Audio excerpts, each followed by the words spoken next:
Bloomberg Audio Studios. Podcasts, radio, news. We need a political solution here. I think the government need to step in to see what can be done to safeguard the long-term future of the Luton site. We've been here for 120 years and we want it to continue. That's Gary Rie, who worked at the Vauxhall factory in Luton that's now going to close. The company says it's because of targets around EV production. Is this the economic reality of climate policies that politicians need to face up to? Hello, you're listening to Bloomberg UK Politics. I'm Stephen Carroll. And I'm Lizzy Burden. Welcome to the programme.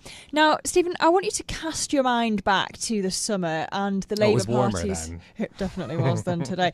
And the manifesto of the Labour Party. And among their many promises were pledges to make the UK a clean energy superpower. I think it sounded like a bigger deal then than now, but it's a big ask, and it's worth noting that the party's environmental ambitions already took a hit before they even got off the ground. Back in June, you'll remember, the now Chancellor Rachel Reeves scaled back her plans to borrow £28 billion a year to invest in green jobs, invest in industry, because she knew to get elected she needed to prioritise fiscal responsibility. Another great ambition, taking a hit at the ground of how difficult the budget situation is. Exactly. So fast forward to the present day, and the Labour government is running into climate-related conflict again. The Prime Minister Keir Starmer today has vowed more support for the car industry in the UK. He's going to consult manufacturers about a Sunak-era government EV mandate, an electric vehicle mandate that most won't even come close to meeting this year.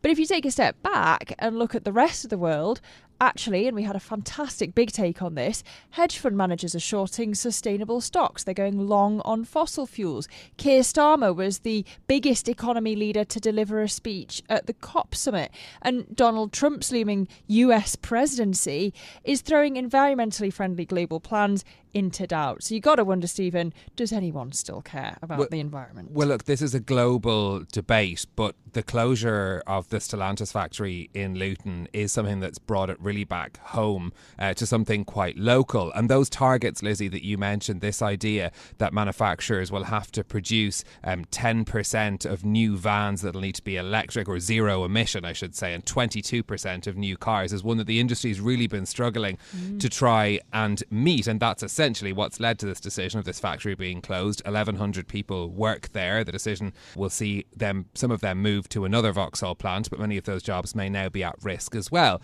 This is the dilemma that politicians are facing. They've set quite ambitious targets in some cases, and as you say, this was one that was actually set by the previous government. Now they have to deal with the reality. Let's bring in Bloomberg Opinion columnist Lara Williams, who writes about this for our opinion section. Lara, great to have you with us. I mean, is this as simple as just saying it's the green ambitions coming up against hard reality? The rubber hits the road. Well, I'd actually argue that it's more the auto industry coming up with the hard reality of the transition. This has long been signposted as a challenge as, you know, car makers move from combustion engines to electric engines. They are much simpler cars. You need fewer workers to make them. And there's a lot of reasons to think that actually the mandate from Sunak's government isn't actually the whole story here. European automakers are facing a lot of headwinds. There's competition from China, you know, EVs coming from China that are far cheaper than ones being made in Europe at the moment.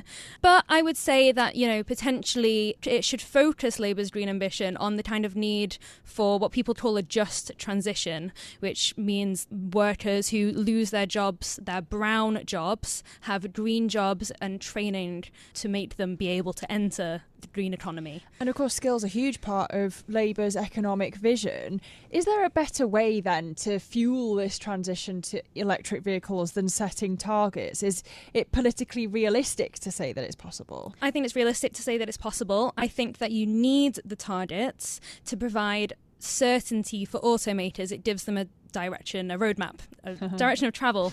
And, you know, you could say actually it's working. Stellantis is going to invest in its Ellesmere port site, which is actually making electric vehicles. So that's arguably what we want to see, and that's a good thing. And some jobs may go there, obviously. It's a shame that not all the jobs can go there. Yeah, I mean, it's interesting because, of course, although the government has said they're going to consult on how this can work, they've said they won't be moving the target. That's not currently in the plan. So I suppose in some cases that's a bit of a policy win on this front as well.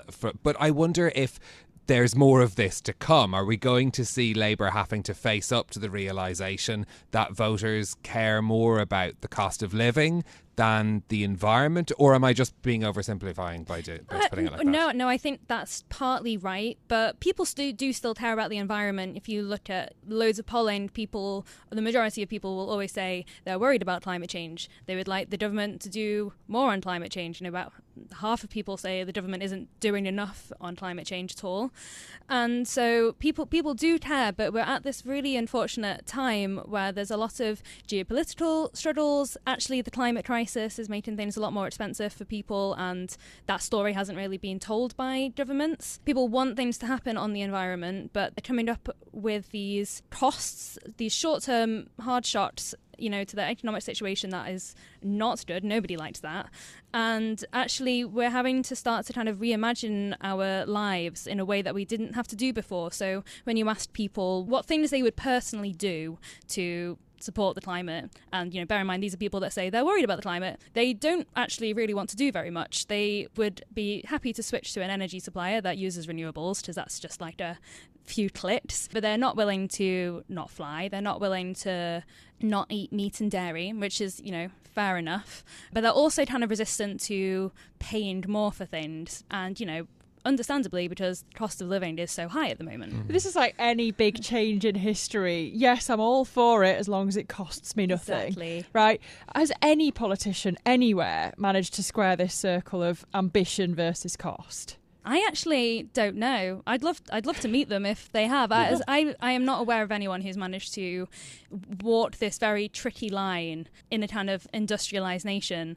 And I would love to see somebody in, the UK or Europe be able to kind of tell the story. The narrative has been climate action is making things more expensive. That's the line that Rishi Sunak talked last year when he was trying to walk back climate commitments.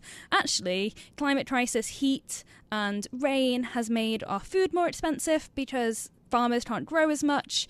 We've had geopolitical struggles making gas more expensive, which has sent energy prices through the roof. It's not climate action that's making life harder for people. And in many ways, climate action might make life better for people, but we've not heard that story. As someone who's kind of very much across all of the developments in these issues as well, I wonder what was your view of the climate policies in the Labour Party manifesto when they were trying to get elected, when we might expect that ambitions would have been sky high? Yeah, well, I thought they were good. I thought they were it was good. At least they had a sort of focus on the climate, and kind of we're kind of saying the right things around opportunities for the UK. I mean, I wish that they hadn't walked back their promise to invest a load of money into it. I think we probably need more money invested into it. There were the main question actually when they came into power wasn't that is this too much money? Is this enough money to actually make a difference? But I liked their ambition. I thought some of them. We've got the net zero grid by 2030. That's going to be really, really difficult.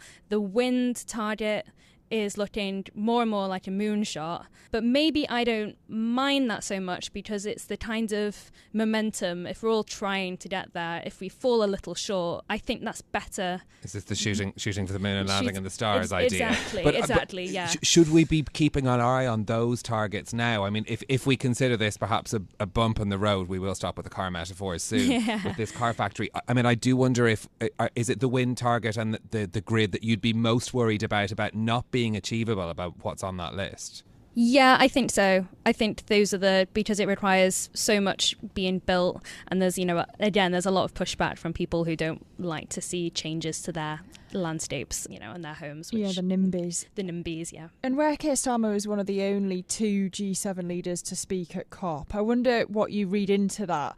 Is it more about the global position on the climate, that it's less of a priority for other nations? Is it simply that they've all got so much going on to deal with at home, the US, Germany, France? Is it actually that the UK prioritises the climate more than others and that Keir Starmer is a global leader on this, or was that just an accident? Well, I think it's great that he went, and I think it really does show that, the UK government at least is trying to be a leader on this at a time where you could easily let it slide. It's things are so difficult at the moment. One of the reasons that, there weren't so many leaders are at top this year is because it kind of works in cycles. Last year, there were loads of leaders at, top 28, and I would bet money that there'll be loads more world leaders at top 30. It kind of moves in these kind of cycles. Costs a lot to get those. It costs a lot jets. to get, exactly. And you had the G20 on at the same time. There was, there was a lot going on this calendar year. issues going on Calendar there as well. issues. Can I just briefly ask you about Donald Trump? Is his election a game changer in how policies are going to be pursued over the next 4 years? I would say the biggest risk, in my opinion, and I'm happy to be wrong, is that I reckon the main risk is that if they manage to continue presenting the climate action as this culture war thing, if we get bleed through from the US, obviously very influenced by the US, that might be a problem. But I think you could also read it as an opportunity. We're always going to be very influenced by Europe because it's so close, and Europe doesn't seem to be going the same way as Trump on this. Europe seems to have, going in the more regulation New zone. European Commission being voted in today, so that we'll be able to see what the sort of agenda is coming from that. For sure. And then it could be an opportunity for the UK. Lots of clean energy companies and climate companies were heading to the US because of the Inflation Reduction Act. If Trump walks that back, those companies might start looking for a safe haven. And wouldn't that be nice if they came to the UK? Indeed it would. Lara Williams, our Bloomberg Opinion columnist. Lovely to have you with us in the studio. But that's it from us for today, Stephen. Look, plenty more to be talked about on the climate issue as well, and we'll continue to follow those developments and how the Labour government grapples with these economic and political realities as it tries to move towards its ambitious goals in this area as well. So do keep us in your podcast feeds, and while you're at it, why not review and rate the episode? Give us 5 stars as well so other people can find us on Apple Podcasts, Spotify or wherever you listen. This episode was produced by Tiwa Adebayo and our audio engineer was Sean Guastamakia. I'm Lizzy Burden. And I'm Stephen Carroll. We'll be back with more tomorrow. This is Bloomberg. Bloomberg UK Politics. Listen weekdays at noon on DAB Digital Radio in London.